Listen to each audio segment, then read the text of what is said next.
स्वागत है आप लोगों का टीजीटी पीजीटी कॉमर्स की तैयारी में।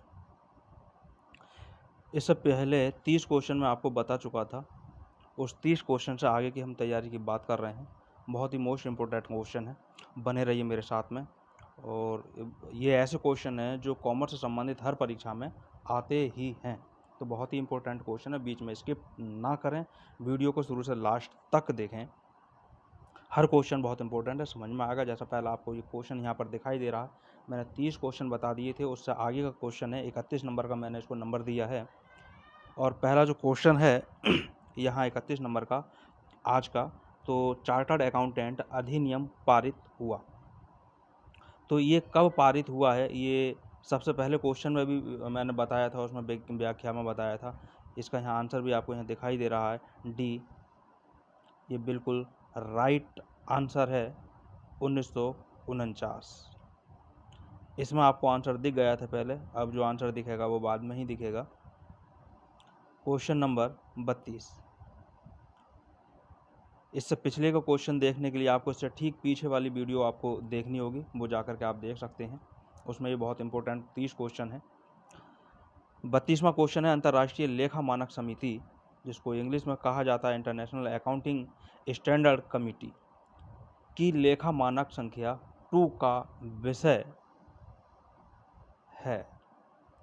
यानी इसका जो मानक है, लेखा मानक अकाउंटिंग स्टैंडर्ड AS2, तो AS2 का जो विषय है वो हमारे पास में यहाँ 4 ऑप्शन हैं, इसमें से हमें देखना है।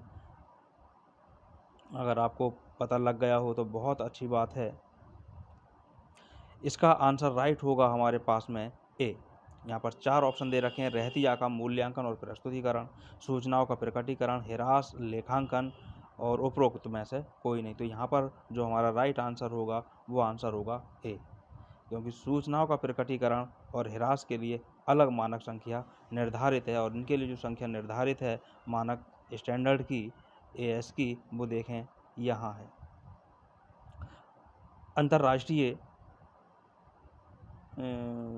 इसमें जो है, हाँ, अब तक अंतर्राष्ट्रीय लेखा मानक समिति, जैसे इंटरनेशनल अकाउंटिंग स्टैंडर्ड कमेटी की जो इन्होंने प्रस्तुत किए हैं मानक संख्या, वो 41 ही की है। बाकी ये सारे स्टैंडर्ड जितने भी हैं इसके लेखांकन के, मैं आपको अलग से एक वीडियो उसको बना दूंगा, उससे सारा कुछ समझ में आएगा, सारा कन्फ्यूजन खत्म हो जाएगा। अगला क्वेश्चन आता है, कंपनी की एकीकरण से संबंधित लेखांकन किया जाता है। कंपनी के एकीकरण से संबंधित लेखांकन, यहाँ हमारे पास 4 ऑप्शन है। AS यानी लेखांकन मानक, AS14, AS20, AS16, AS12। तो यहाँ पर जो हमारा राइट आंसर होगा वो आंसर होगा हमारे पास AS14। बाकी इन सब का पिछले क्वेश्चनों में जो दे रखा है AS20, AS16, AS12, इन क्वेश्चनों को मैं ऊपर भी सॉल्व करा चुका हूँ, बता चुका हूँ। इसका आंसर हमारा ए है। और AS, इसका व्याख्या भी आपको यहाँ पे पूरी मिल रही है। AS जो है 20 वो आय अर्जन से संबंधित है, और 16 है वो ऋण से संबंधित लागत का लेखांकन किया जाता है, और ये अनुदान से संबंधित है 12। इसके बाद अगला क्वेश्चन आता है, भविष्य में माल की आपूर्ति के लिए किसी ग्राहक से प्राप्त अग्रिम धनराशि है। अब वो क्या है? 4 ऑप्शन हमारे पास में हैं, आय, व्यय, चालू दायित्व और चालू संपत्ति। क्वेश्चन को फिर देखें, लाइन को एक बार सही से समझ लेंगे तो सारा ऑप्शन आप अपने आप तय कर लेंगे कौन सा होगा।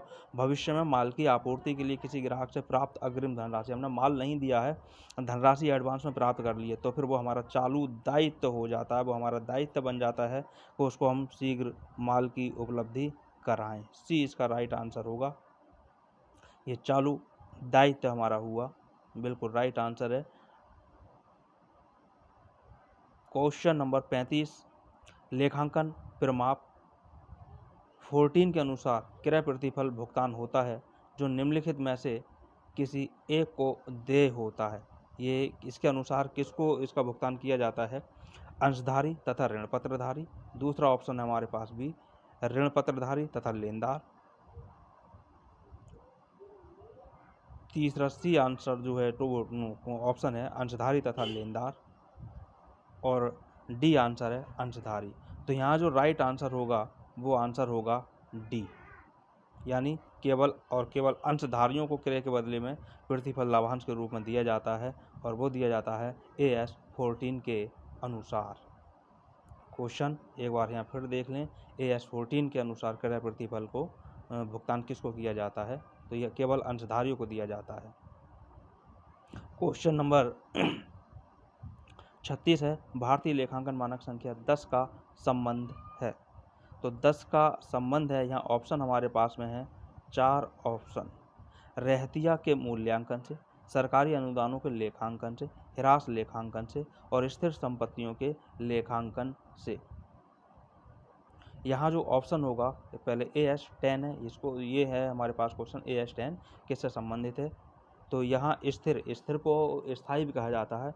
यहाँ जो इसका ऑप्शन होगा स्थायी संपत्तियों के लेखांकन से संबंधित होगा, स्थिर संपत्तियों के लेखांकन से होगा। स्थिर या स्थायी एक ही बात है।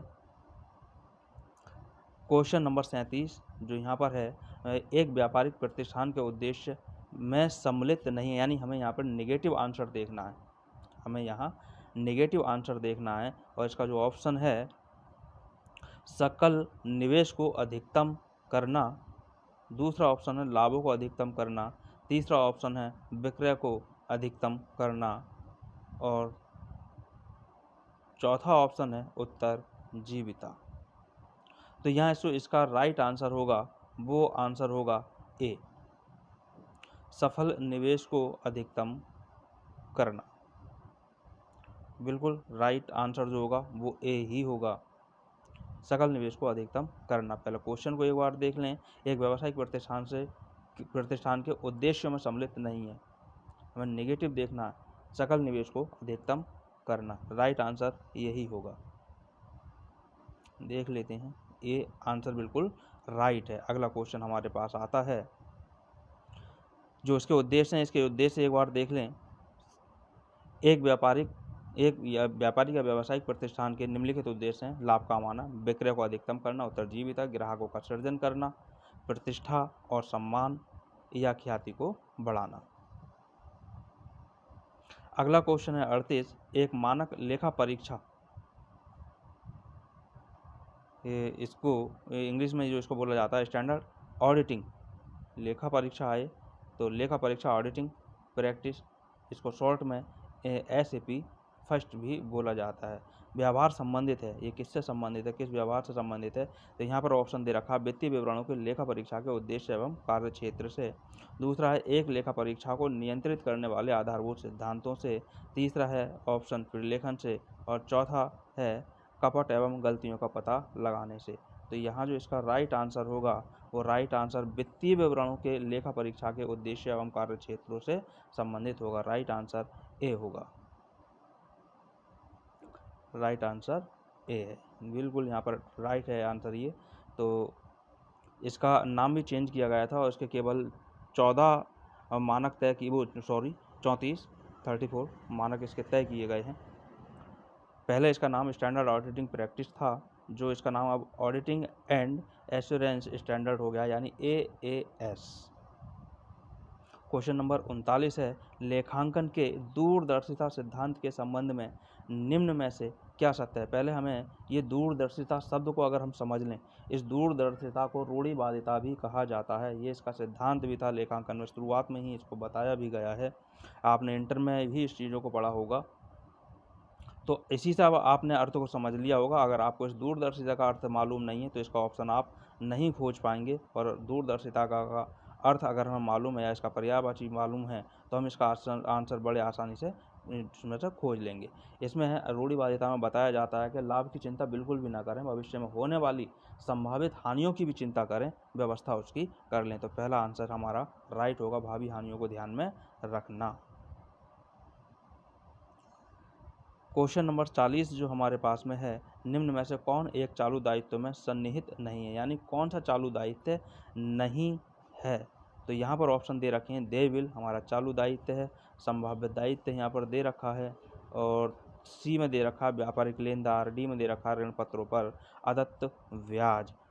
ऋण पत्रों पर अदत्त ब्याज ये भी हमारा दायित्व है, व्यापारिक लेनदार भी दायित्व है, और देय बिल भी हमारा दायित्व है, और ये सब चालू दायित्व हैं। तो यहाँ पर जो है संभाव्य दायित्व बचा, ये संभाव्य दायित्व चालू दायित्व नहीं है।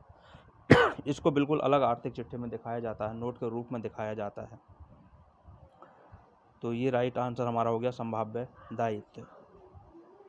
अगला क्वेश्चन आता है, स्वामी द्वारा अपने निजी उपयोग हेतु व्यवसाय से माल निकालने पर क्रेडिट किया जाता है। कौन सा खाता क्रेडिट किया जाता है? बिक्री खाता, क्रय खाता, आपूर्तिकर्ता का खाता या रहतिया खाता। तो यहाँ पर आपने अगर जर्नल एंट्री अच्छे से सीख रखी है तो आपको ध्यान होगा क्रय खाता।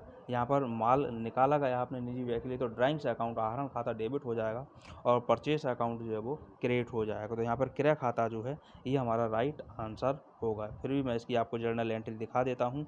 जर्नल एंट्री जो है इसकी वो ये है, ड्राइंग्स अकाउंट ये आपको दिखाई दे रहा है, ड्राइंग्स अकाउंट ये डेबिट होगा और टू परचेस अकाउंट। इसी के आधार पर हम तय करेंगे कि इसमें क्रय खाता क्रेडिट होगा। अगला क्वेश्चन चलते हैं, लेखा सूचनाओं का प्रयोग वाला समूह है व्यवसाय के स्वामी। लेखा सूचनाओं का प्रयोग वाला समूह, व्यवसाय के स्वामी, व्यवसाय के प्रबंधक, व्यवसाय के भावी विनियोजक, उपरोक्त सभी।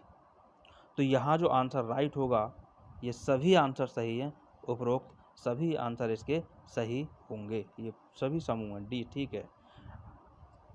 क्वेश्चन नंबर 43 है 43, भारतीय लेखांकन मानक परिषद accounting standard board of India ASVI द्वारा निर्गमित प्रथम लेखांकन मानक संबंधित है। प्रथम लेखांकन मानक स्कंध के मूल्य से, ह्रास लेखांकन से, लेखांकन नीति के प्रकटीकरण से, और डी है आय की पहचान से। तो यहाँ जो हमारा राइट आंसर होगा वो सी आंसर होगा। ये क्वेश्चन ऊपर भी आ चुका था किसी नंबर पर। तो लेखांकन नीतियों के प्रकटीकरण से ये संबंधित है क्वेश्चन, हमारा राइट आंसर है बिल्कुल।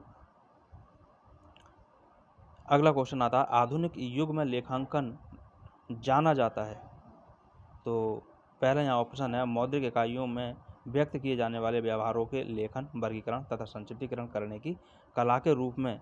दूसरा इसका ऑप्शन है, क्वेश्चन को जरूर ध्यान रखेंगे, आधुनिक युग में लेखांकन जाना जाता है। बी इसका ऑप्शन है, व्यवसाय की भाषा के रूप में। सी आंसर है, व्यावसायिक सूचनाओं के स्रोत के रूप में। और डी आंसर है, उपरोक्त सभी रूपों में। तो यहाँ पर जो हमारा आंसर होगा उपरोक्त सभी रूपों में, यानी डी आंसर इसका बिल्कुल करेक्ट होगा।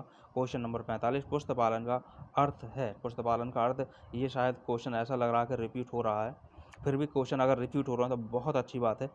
पुस्तपालन का अर्थ है प्रारंभिक पुस्तकों में लेखे करना, लाभ हानि खाता तैयार करना, शुद्ध लाभ की गणना करना, साझेदारी संलेख लिखना। अगर आपकी ये क्वेश्चन रिपीट है और आपको ध्यान आ रहा है या आपका पहले ही कक्षा 11-12 में पढ़ा हुआ है और याद आ रहा है तो ये समझ लो बहुत अच्छा है, ये आपके लिए पॉजिटिव बातें हैं इस तरह की अगर आपको हो रही हैं। तो प्रारंभिक पुस्तकों में लेखा करना ही पुस्तपालन है, जिसको हम कच्ची बही में या सीधे जर्नल में इसको लेखा करते हैं, वही हमारा प्रारंभिक लेखा है, पुस्तपालन है।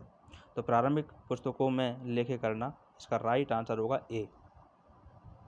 अगला क्वेश्चन आता है, अर्जित किंतु अप्राप्य आय मानी जाती। जो अर्जित यानी ये इसको हम बोलते हैं अर्जित उपार्जित आय, उसको उपार्जित आय भी कहा जाता है। तो ये उपार्जित आय हमने कमा तो लिए लेकिन अभी हमें प्राप्त नहीं हुई है, तो ये मानी जाएगी संपत्ति मानी जाएगी, दायित्व माना जाएगा, या फिर हानि मानी जाएगी, या फिर पूंजी मानी जाएगी। तो ये हमारे पास में क्योंकि कमा ली है तो फिर ये हमारी संपत्ति मानी जाएगी। इसका राइट आंसर जो होगा वो हमारे पास में ए होगा, संपत्ति मानी जाएगी, राइट आंसर है। इसके बाद अगला क्वेश्चन 47 आता है, लेखांकन का मुख्य उद्देश्य निम्न की जानकारी से है। लेखांकन का मुख्य उद्देश्य व्यापार में लाभ हानि या संपत्तियों और दायित्वों को ज्ञात करना। बी है माल के रहतिया की स्थिति ज्ञात करना। सी है नकद की स्थिति ज्ञात करना। और डी है कर्मचारियों की गलतियों तथा कपटों को ज्ञात करना। यहाँ पर आंसर जो इसका राइट होगा वो आंसर होगा ए, व्यापार के लाभ हानि संपत्तियों और दायित्वों को ज्ञात करना। ए आंसर यहाँ पर राइट होगा।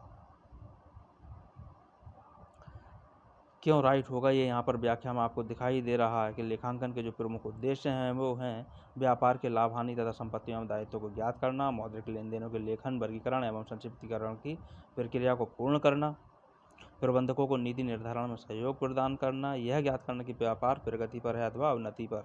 48वां क्वेश्चन है, लेखांकन मानक 6 AS6 जो कि ह्रास से संबंधित है का प्रयोग संस्तुत किया गया है निम्न के लिए। तो ये जो है जो ह्रास का है, ह्रास का जो मानक 6 इसके लिए प्रयोग लगाया जाता है अकाउंटिंग स्टैंडर्ड, तो वो किससे संबंधित है? किसी मान्य स्टॉक एक्सचेंज से सूचीबद्ध कंपनियों के लिए ये प्रयोग किया जाता है, या निर्माण व्यवसाय में लगी हुई कंपनियों के लिए किया जाता है, या निर्माणी एवं व्यापारिक व्यवसायों में लगी हुई कंपनियों के लिए किया जाता है, या सभी प्रकार के व्यावसायिक उपक्रमों के लिए किया जाता है। तो यहाँ पर जो हमारा राइट आंसर होगा, जो स्टॉक एक्सचेंज का काम कार्य करती हैं कंपनियाँ और जो सूचीबद्ध हैं उसके लिए, उनके लिए प्रयोग किया जाता है। ए आंसर यहाँ पर हमारा राइट होगा। क्वेश्चन को एक बार फिर देख लें। लेखांकन मानक 6 है, ह्रास से संबंधित है, इसका जो प्रयोग है संस्तुत किया गया है काय के लिए? ए के लिए, यानी किसी मान्य स्टॉक एक्सचेंज में सूचीबद्ध कंपनियों के लिए। अगला क्वेश्चन हमारे पास आता है, भारत में लेखांकन मानक का निर्धारण होता है। भारत में लेखांकन मानकों का निर्धारण होता है, ये क्वेश्चन शायद रिपीट हो रहा है और शायद सबसे पहला क्वेश्चन भी यही वाला था। नंबर 1 अगर पिछली वीडियो पे आप जाएंगे तो सबसे पहला क्वेश्चन आपको मिलेगा वो यही मिलेगा। तो ऑप्शन है भारतीय प्रतिभूति विनिमय बोर्ड द्वारा, दूसरा है बी इंस्टीट्यूट ऑफ कास्ट एवं वर्क्स अकाउंट्स ऑफ इंडिया के द्वारा, तीसरा है ऑप्शन कंपनी लॉ द्वारा, और चौथा यानी D institute of chartered accountants of India द्वारा। तो यहाँ पर जो हमारा राइट आंसर होगा वो राइट आंसर होगा institute of chartered accountant of India के द्वारा। अगला लास्ट इस वीडियो का क्वेश्चन हमारे पास में आता है, वो क्वेश्चन है 50। तो AS3 निम्न में से कौर, ये कौर जो शब्द है यहाँ पर गलत हो गया है, इसको अभी हाथ के हाथ सही कर लेते हैं। ये क्वेश्चन हमारा हुआ जो यहाँ पर ना हुआ, निम्न में से कौन सी मदें AS3 के अनुपालन में तैयार किए गए रोकड़ प्रवाह के विवरण में विशेष रूप से समाविष्ट होती हैं? तो ऋण का इक्विटी में परिवर्तन, संपत्ति को पट्टे पर प्राप्त करना, प्रचालन एवं गैर प्रचालन नगद प्रवाह सूचना, और डी है विक्रेता को रहन देकर इमारत खरीदना। यहाँ जो हमारा राइट आंसर होगा वो राइट आंसर सी होना चाहिए।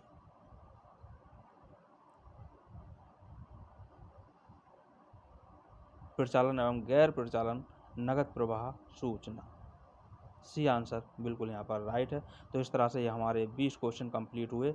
30 क्वेश्चन पिछली वीडियो को और 20 क्वेश्चन इस वीडियो कुल मिलाकर ये 50 क्वेश्चन हो गए।